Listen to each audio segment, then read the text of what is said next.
Dans l'actualité également, la visite de Marlène Schiappa, la ministre déléguée en charge de la citoyenneté, s'est rendue auprès de la brigade numérique de la gendarmerie de Rennes.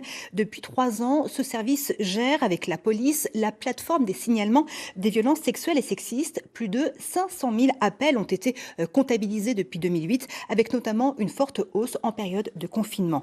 La ministre promet des moyens. Reportage sur place, Stéphanie Labrousse et Thierry Bouilly.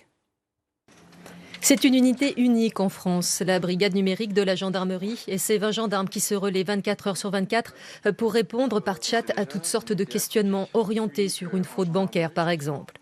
Autre mission, gérer avec la police la plateforme de signalement des violences sexuelles et sexistes, libérer la parole et accompagner les témoins ou victimes.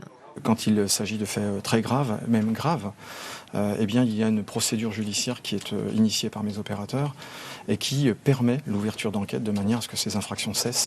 Rien que pour des faits de violences conjugales et de violences sexuelles ou sexistes, cette brigade a traité 6500 signalements depuis novembre 2018. Brigade qui va recevoir 13 effectifs supplémentaires pour faire face à l'explosion de toutes les demandes depuis le début de la crise sanitaire. Les signalements pour violences sexistes et sexuelles lors des confinements ont triplé. La brigade numérique a reçu en moyenne 300 signalements par mois confinés sur des violences sexistes et sexuelles. Une ministre venue annoncer un objectif que chaque département soit doté à minima de 2 intervenants sociaux en gendarmerie ou en commissariat.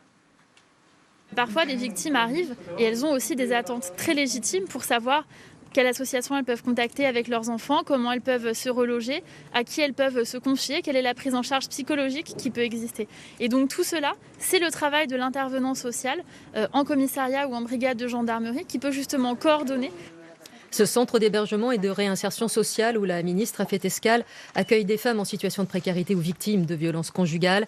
Des femmes que cette association accompagne et avant cela met à l'abri, un sujet sur lequel la ministre a été interpellée. On pense que quand on est femme de victime de violence, le toit sur la tête, ça suffit pas. Il faut être sécurisé à la fois physiquement, ça veut dire un veilleur de nuit, mais aussi moralement, ça veut dire des travailleurs sociaux autour. Et c'est vrai que sur ce sujet-là, on a du mal à s'entendre avec les services de l'État sur le prix de journée, même si on est d'accord sur la philosophie. Il faut continuer d'adapter nos outils, nos méthodes pour accompagner les femmes victimes de violences, a expliqué la ministre, repartie avec bien des attentes à relayer.